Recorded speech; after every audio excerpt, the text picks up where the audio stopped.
Alexander did not step inside the house immediately. He stood at the doorway, his hand frozen in midair, as though crossing the threshold would fracture something that could never be repaired.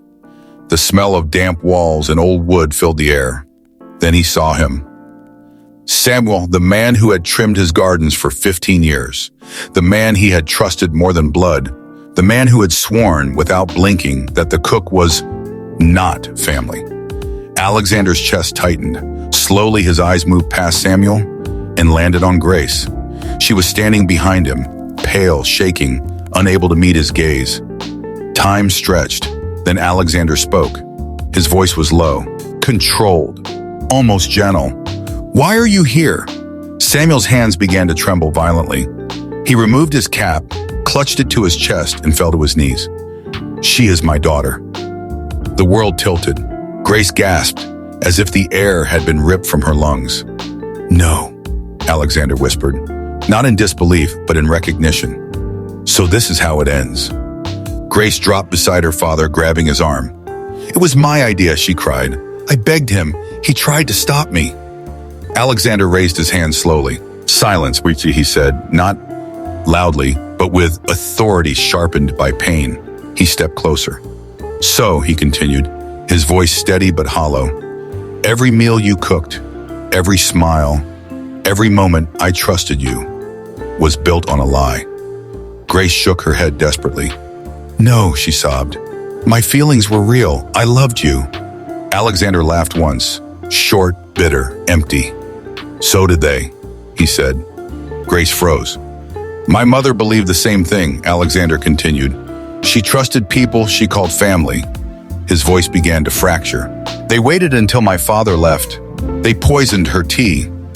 I found her on the floor." Samuel let out a broken cry. "I failed you," Samuel whispered. Alexander's eyes darkened.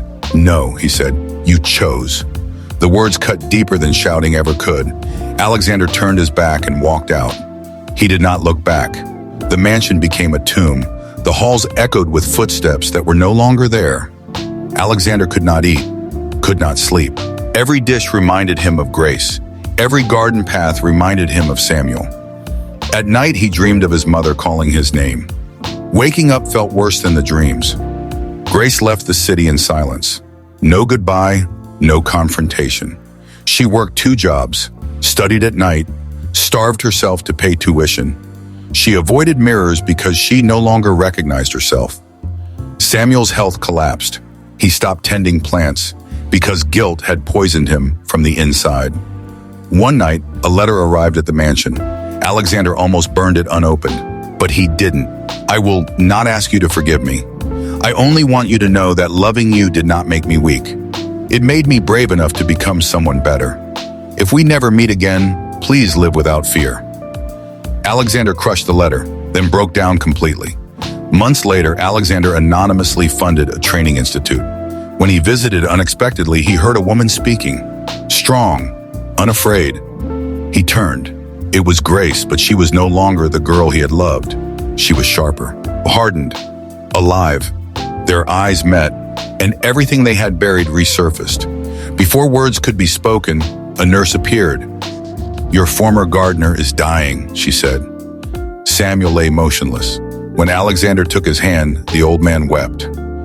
"I lied to you, Samuel whispered, "but I never sold my soul. Please don't let hatred win."